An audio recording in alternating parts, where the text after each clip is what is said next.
Well, welcome to episode 427 of 10-Minute Record Reviews, and this time I'm going to talk about this record by George Wallington and his Quintet live at the Bohemia. It came out originally in 1955 on Progressive Records. My copy is a 1991 Japanese reissue on Prestige, supposedly stereo, but I'm a bit skeptical of that, so I play it summed to mono.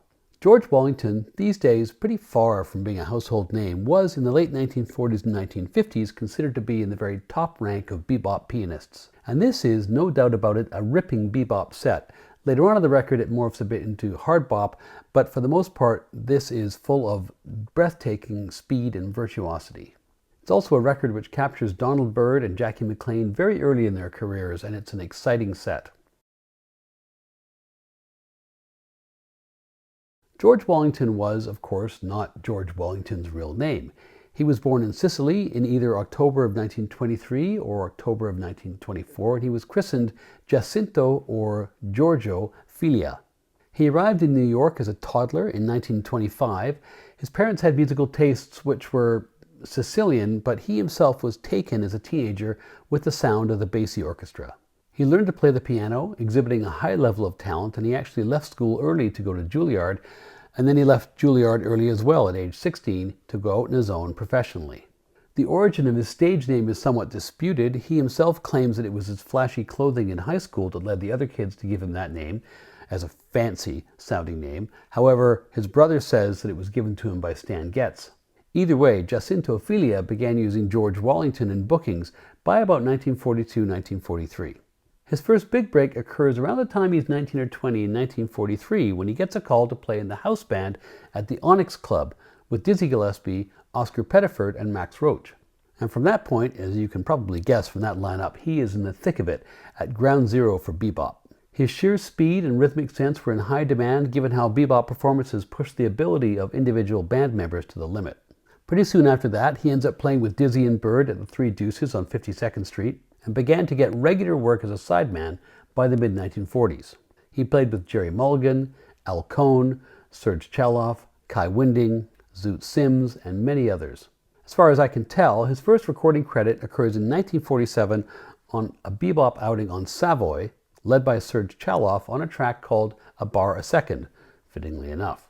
He was also composing music very early in his career, and he had music recorded both by Woody Herman and by Miles Davis. One of his tracks, Godchild, ends up on the Birth of the Cool sessions, led by Miles Davis in 1949.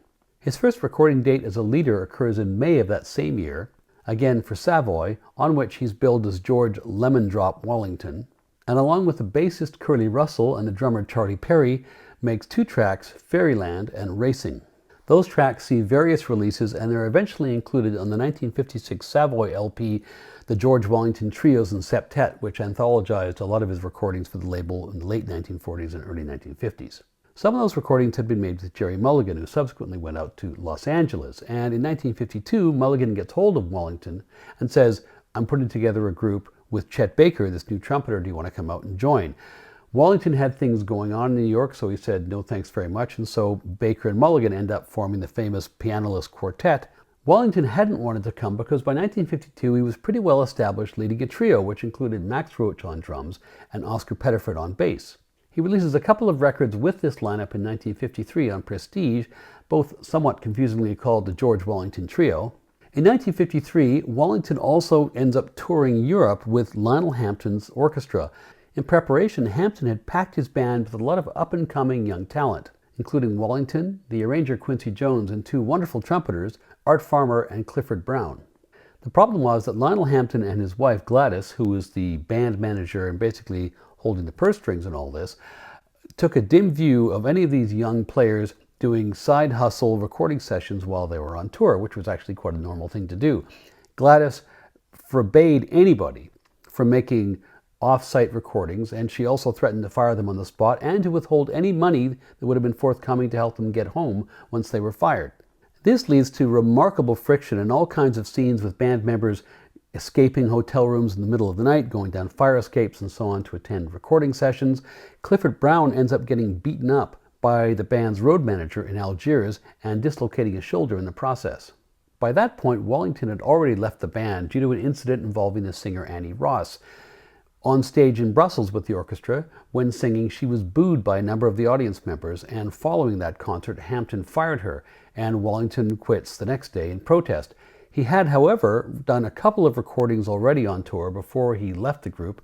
He'd recorded in Stockholm, and he'd also recorded in Paris, both with local all-star groups. On Wallington's return to New York, 1954 saw him experimenting with a wide variety of different lineups and jazz expressions. They ranged from using a trio to using strings to using a septet. That latter experiment was done in collaboration with the young arranger Quincy Jones, whom he'd met on tour with Lionel Hampton, and that record comes out on Blue Note. By the middle of 1955, however, Wallington had settled on a quintet format, which would largely be his preference until he retires from music, or at least for several decades, beginning in 1960. This LP is made early on in his quintet phase, in fact with the very first version of that quintet. Ironically, all the other members are now as or more famous than Wallington himself, although he'd recruited them at the time as young rising stars. And in the late summer of 1955, they were recorded live. This record was made, as it says on the cover, at the Café Bohemia at 15 Barrow Street in Greenwich Village. The building is still very much there as it was, although sadly it no longer functions as a jazz club. The record is produced by Gus Detiris, who goes by the name Gus Grant here, who was the A&R guy, producer, owner, Mr. Everything at Progressive Records, and he'd arranged for Rudy Van Gelder to come over from New Jersey the evening of September 9th, 1955. The band he was recording, the Quintet, was magnificent. You had Wallington at the piano, a young Donald Byrd on trumpet, an even younger Jackie McLean on alto sax, and the rhythm section is comprised of Paul Chambers and Art Taylor, wall-to-wall jazz Hall of Famers. Most of the compositions are original songs by the members of the quintet, of which Jackie McLean contributes 3. Now, Van Gelder already had significant experience recording jazz live in clubs, but in my opinion, this is not his best work in that regard. The rhythm section is quite far down in the mix, particularly the drums and bass, and I find myself actually leaning forward trying to pick up Paul Chambers' bass solo. The record is released on Progressive, but then the label is sold to Prestige, who sit on the tapes until 1970 when this is reissued but with different artwork. As for the quintet themselves, well, they were probably too talented to stay together for long. Within a few months, McLean and Chambers had left, and Wallington would continue to cycle through lineups until he temporarily retired in 1960. Side 1 starts with the Rodgers and Hart track Johnny One Note. The quintet here is amazing. The front line, the horns of McLean and Byrd, both at the start of their careers, just brimming with energy. McLean still owes quite a lot to Parker at this point, but I guess that's just another way of saying he had great technical ability. Byrd matches him note for note. Sweet Blanche is a Wallington original. It's got an appealing melody. I think Byrd sounds a little bit tentative here, but McLean soars. The last track on side 1 is Jackie McLean's Minor March.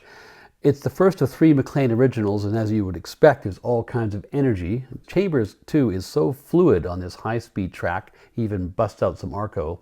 Side 2 opens with Snakes, which is also a McLean composition, and it's the last, I would say, of the true out-and-out bebop numbers on the record. It's also one of Wallington's finer moments on the disc, and that's also true of Art Taylor. J-Mac's Crib, which is by Donald Byrd, is a real hard bop number. It's a mid-tempo swinger, and Wallington shines on this as well. And the final track is Bohemia After Dark, which contains at the end a snippet of the peck, which is referred to on the cover of the record. They're combined in one track. This is a gorgeous hard bop track with Taylor, Chambers, and Wallington all in the pocket, giving McLean and Byrd the platform they deserve. This is a record which, if not quite a game of two halves, has 2 distinct moods. There's full-bore bebop, but the last 17 minutes contains some seriously grooving mid-tempo hard bop, as good as anything anybody in New York was laying down at the time. As I mentioned, it's not a perfect recording, perhaps due to the fact that this was the first time that Rudy Van Gelder had recorded at this venue. The famous Jazz Messengers at the Café Bohemia date takes place some 10 weeks later, and frankly sounds quite a bit better. But it's hard to top this record for sheer virtuosity and energy. And for me, it's 4 out of 5 stars.